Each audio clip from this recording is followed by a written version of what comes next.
Lettre aux Hébreux, chapitre 1.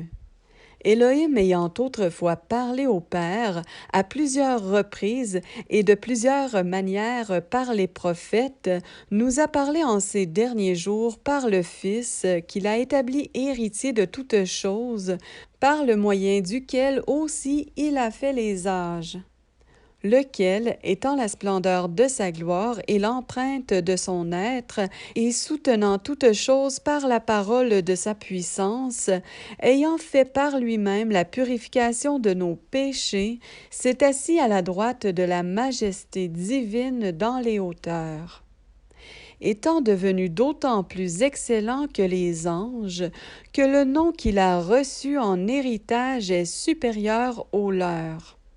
Car auquel des anges a-t-il jamais dit, « Tu es mon fils, je t'ai engendré aujourd'hui » et encore, « Je serai pour lui un père et il sera pour moi un fils » et de nouveau, quand il introduit le premier-né dans la terre habitée, il dit, « Que tous les anges d'Élohim l'adorent » et quant aux anges, il dit en effet, il fait de ses anges des vents et de ses serviteurs une flamme de feu. Mais envers le Fils, Élohim, ton trône subsiste d'âge en âge. Le sceptre de ton règne est le sceptre de justice. Tu as aimé la justice et tu as haï la violation de la Torah. C'est pourquoi Élohim, ton Élohim, t'a oint d'une huile d'allégresse au-dessus de tes associés. Et, toi, dans les commencements, Seigneur, tu as fondé la terre et les cieux sont les œuvres de tes mains. Ils disparaîtront, mais toi tu restes d'une façon permanente. Et ils vieilliront tous comme un vêtement.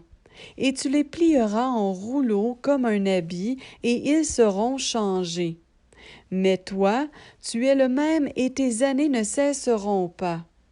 Et auquel des anges a-t-il jamais dit, « Assieds-toi à ma droite, jusqu'à ce que j'aie mis tes ennemis pour le marchepied de tes pieds » Ne sont-ils pas tous des esprits relatifs à la réalisation d'un service, envoyés pour exercer un service en faveur de ceux qui doivent hériter du salut?